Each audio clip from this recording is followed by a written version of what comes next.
মহেশখালীতে দীর্ঘদিনের জনসেবামূলক কার্যক্রমে আস্থা বাড়ছে মানুষের। শেখ আব্দুল্লাহের তথ্যচিত্রে বিস্তারিত জানাচ্ছি কানিজ ফাতেমা সোমা। মহেশখালী উপজেলা পরিষদের সাবেক চেয়ারম্যান মোহাম্মদ জয়নাল আবেদিনের উদ্যোগ ও সার্বিক সহযোগিতায় স্কুল ও মাদ্রাসার ছাত্রীদের জন্য ফ্রি নাক কান ছেদন কর্মসূচি, বিনামূল্যে চিকিৎসা সেবা এবং ঔষধ বিতরণ কর্মসূচি অনুষ্ঠিত হয়েছে।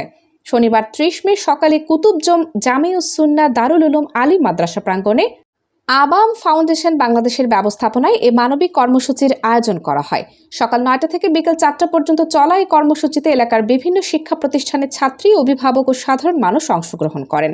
কর্মসূচির আওতায় স্কুল ও মাদ্রাসার ছাত্রীদের বিনামূল্যে নাক ও কান ছেদন করা হয়। পাশাপাশি সাধারণ মানুষের জন্য বিনামূল্যে চিকিৎসা সেবা প্রদান এবং প্রয়োজনীয় ঔষধ বিতরণ করা হয়। সেবা গ্রহণে আগত মানুষের উপস্থিতি ছিল চোখে পড়ার মতো। এ সময় সাবেক উপজেলা চেয়ারম্যান মোহাম্মদ জয়নাল আবেদিন বলেন, সেবামূলক কাজ আমি করে যাচ্ছি, ভবিষ্যতে করে যাবো ইনশাল্লাহ। ভবিষ্যতে আগামী দিনে ছোট মহেশখালী এবং দালগাড়া মাথার বাড়ি মিলে আরো দুটো মেডিকেল ক্যাম্প করাচ্ছি। তিনি আরও জানান, মানুষের কল্যাণে পরিচালিত এই সেবামূলক কার্যক্রম আগামী দিনগুলোতেও চলমান থাকবে। মহেশখালীর প্রতিটি ইউনিয়নে পর্যায়ক্রমে স্বাস্থ্য ও মানবিক সেবামূলক বিভিন্ন কর্মসূচি বাস্তবায়ন করা হবে।